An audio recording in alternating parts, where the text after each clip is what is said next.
Jo a récemment été élue pour faire partie de l'exécutif de sa section locale de l'UCET. Elle vient de recevoir un courriel de son employeur concernant un nouveau poste exclu. Jo se demande si le poste doit vraiment être exclu du syndicat. Jo doit tout d'abord comprendre ce qu'est un poste exclu. Les postes exclus ne font pas partie du groupe de négociation en raison de la nature de leur fonction dans l'organisation.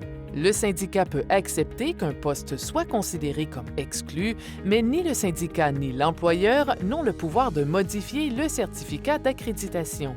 Un certificat d'accréditation est un document juridique délivré par le Conseil canadien des relations industrielles, CCRI, lors de la création d'un syndicat. Il identifie tous les postes de l'organisation et précise s'ils sont exclus ou non. Notez que selon la législation à laquelle vous êtes assujetti, le processus d'exclusion peut être décrit dans la législation provinciale ou territoriale applicable. Le syndicat et l'employeur reçoivent une copie du certificat.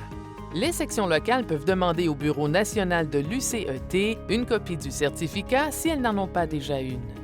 Maintenant, Jo doit consulter son organigramme pour voir si ce poste existe déjà sur le certificat d'accréditation comme étant exclu.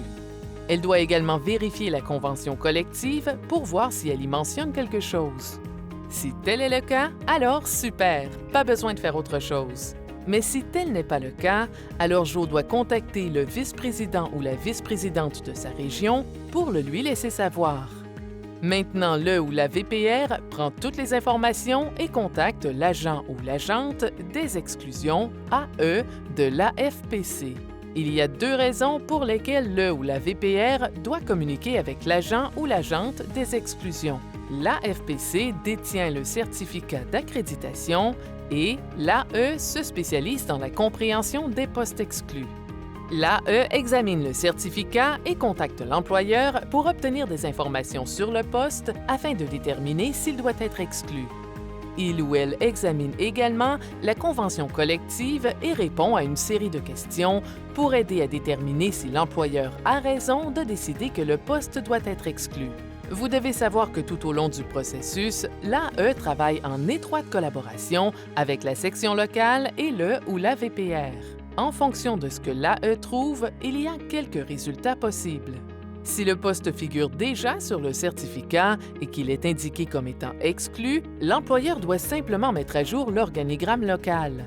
L'employeur doit également remettre à jour la version à jour de l'organigramme. Si le poste figure sur le certificat et n'est pas exclu, mais que le syndicat et l'employeur estiment qu'il devrait l'être, l'employeur et le syndicat peuvent tous deux demander au CCRI la délivrance d'un nouveau certificat. Si l'employeur et le syndicat ne sont pas d'accord sur l'exclusion ou non du poste, le syndicat ou l'employeur peut alors demander au CCRI de rendre une décision. Parfois, on peut avoir recours à la médiation pour résoudre le désaccord.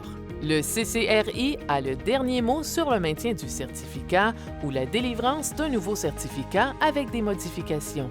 L'une des choses que Jo doit faire régulièrement consiste à vérifier l'organigramme pour voir si des changements y ont été apportés. En vérifiant régulièrement l'organigramme et en s'assurant qu'il correspond aux informations figurant sur le certificat, Jo pourrait contribuer à gagner du temps si une question se pose à l'avenir. Maintenant, Jo est prête et peut gérer le prochain poste exclu qui se présentera. Mais si vous avez des questions, veuillez contacter le Bureau national de l'UCET.